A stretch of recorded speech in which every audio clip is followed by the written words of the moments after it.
High court ने हिला दी मनीष सिसोदिया की जमीन। हाईकोर्ट का शराब घोटाले में बड़ा फैसला, बौखला गई आतिशी। सबूत बन गए आम आदमी पार्टी के लिए कार। हम हाईकोर्ट के फैसले से सम्मानपूर्वक असहमत हैं।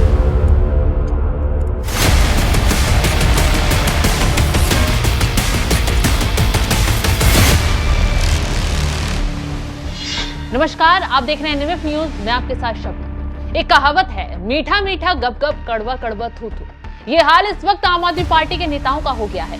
सुप्रीम कोर्ट से हक में फैसला आ गया तो लोकतंत्र की जीत बताते हैं, खुशी से आतिशबाजी पर उतर आते हैं। लेकिन अगर हाईकोर्ट सबूतों के साथ आम आदमी पार्टी को झटका दे दे तो न सिर्फ केजरीवाल बल्कि सबसे पहले आतिशी मीडिया के आगे बैठकर रोने और क्रोधने बैठ जाती हैं।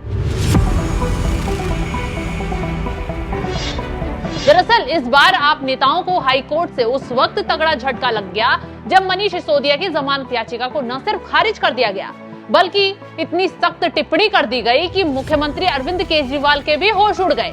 हुआ ये कि मनीष सिसोदिया केजरीवाल को अंतरिम जमानत मिलते ही राहत की उम्मीद लेकर दूसरी बार हाईकोर्ट में जमानत याचिका लगाने पहुंच गए, लेकिन कोर्ट ने ईडी के सबूत देखते ही याचिका को खारिज कर दिया। उसके बाद जो टिप्पणी की उससे जेल में बंद सिसोदिया की हालत ही खराब हो गई। हाईकोर्ट की सिसोदिया पर टिप्पणी, भ्रष्टाचार निरोधक कानून और पीएमएलए के प्रावधानों के मुताबिक खुद को जमानत का हकदार दिखाना होगा। बिना किसी उचित कारण के शराब वितरकों का मुनाफा 5 से बढ़ाकर 12% कर दिया गया। इन्होंने इलेक्ट्रॉनिक सबूत नष्ट किए, अपने 2 फोन उपलब्ध नहीं करवाए और ये बहुत प्रभावशाली व्यक्ति हैं। इस आशंका से इनकार नहीं किया जा सकता है कि जमानत मिलने पर ये सबूतों और गवाहों को प्रभावित कर सकते हैं। ये केस सत्ता के दुरुपयोग का है। आरोपी जो दिल्ली का उप मुख्यमंत्री था, उसने पहले से तय लक्ष्य के लिए नीति बनाई। तो सिसोदिया के खिलाफ ईडी ने जो सबूत पेश किए उन्हें देखकर जज साहब भी हैरान थे। इसलिए उन्होंने साफ शब्दों में कह दिया कि सिसोदिया प्रभावशाली नेता हैं, उन्हें जमानत मिलना केस को प्रभावित कर सकता है। सबूत गवाहों के साथ छेड़छाड़ भी शुरू हो सकती है। अब जैसे ही कोर्ट ने सख्त टिप्पणी की, सिसोदिया की जमानत याचिका खारिज की, तुरंत आतिशी प्रेस कॉन्फ्रेंस लेकर बैठ गई। क्या कुछ आरोप लगाए, आप भी सुन लीजिए। कुछ ही अभी समय पहले दिल्ली हाईकोर्ट ने एक ऑर्डर दिया है जो मनीष सिसोदिया जी की जमानत की अर्जी थी, उसको खारिज किया है। हम हाईकोर्ट का सम्मान करते हैं, लेकिन हम हाईकोर्ट के फैसले से सम्मानपूर्वक असहमत हैं। हम इसलिए असहमत हैं क्योंकि ये पूरा तथाकथित शराब घोटाला एक राजनीतिक षड्यंत्र है, भारतीय जनता पार्टी का राजनीतिक षड्यंत्र है, आम आदमी पार्टी पर हमला करने का राजनीतिक षड्यंत्र है और आम आदमी पार्टी को कुचलने का और क्रश करने का एक राजनीतिक षड्यंत्र है। जब भारतीय जनता पार्टी आम आदमी पार्टी को चाहे दिल्ली में चाहे पंजाब में चुनावी मैदान में हराने में अक्षम हो गई तो इस षड्यंत्र को रचा गया। ईडी और सीबीआई के माध्यम से इस षड्यंत्र को रचा गया। यह षड्यंत्र है, ये इस बात से पता चलता है कि इस तथाकथित शराब घोटाले की जांच 2 साल से ज्यादा से हो रही है। 500 से ज्यादा सीबीआई और ईडी के अफसर इस जांच में लगे हुए हैं। 1000 से ज्यादा रेड हो चुकी हैं। 8 से ज्यादा चार्जशीट फाइल हो चुकी हैं, लेकिन अभी तक 1 रुपए की भी पैसे की रिकवरी आम आदमी पार्टी के किसी नेता, किसी विधायक, किसी मंत्री के पास से नहीं हुई। ये कैसा घोटाला है? आज तक कोई ऐसा घोटाला नहीं हुआ होगा इस देश, क्या इस दुनिया के इतिहास में, जहां पर 1 रुपया भी नहीं मिला, लेकिन फिर भी आम आदमी पार्टी के नेताओं पर झूठे आरोप लगाए जा रहे हैं और उनको उन झूठे आरोपों के आधार पर जेल भेजा जा रहा है।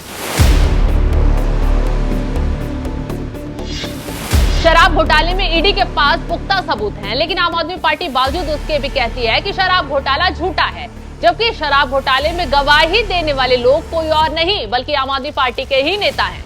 विजय नायर ने खुद ईडी के सामने कबूल किया, न सिर्फ सिसोदिया की पोल खोली बल्कि केजरीवाल कैसे साउथ लॉबी के साथ इस घोटाले में शामिल हुए, इसके सबूत भी ईडी के हाथ लग गए।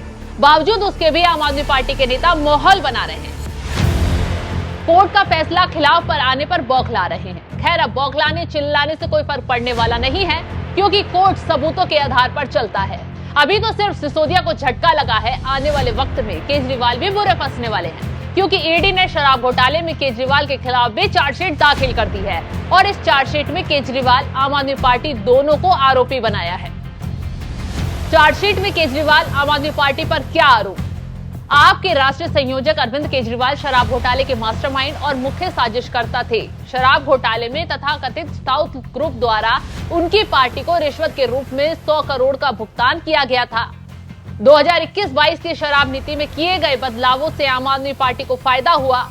केजरीवाल सीधे तौर पर शराब नीति तैयार करने में शामिल थे। केजरीवाल ने साउथ ग्रुप को फायदा पहुंचाने के बदले में उनसे रिश्वत की मांग की थी। केजरीवाल ने आपके गोवा चुनाव प्रचार में इस पैसे में से 45 करोड़ खर्च किए थे। तो अब जल्द ही ईडी की चार्जशीट पर कोर्ट में सुनवाई होगी और केजरीवाल पर बड़ी आफत आने वाली है, क्योंकि ईडी ने चार्जशीट में आम आदमी पार्टी को भी आरोपी बना दिया है। तो ये पहली बार होगा जब किसी राजनीतिक दल के खिलाफ मनी लॉन्ड्रिंग एक्ट में मुकदमा चलाया जाएगा, और अगर आरोप साबित हो जाते हैं तो इस मामले में चुनाव आयोग की एंट्री भी हो सकती है और चुनाव आयोग आम आदमी पार्टी की सदस्यता भी रद्द कर सकता है।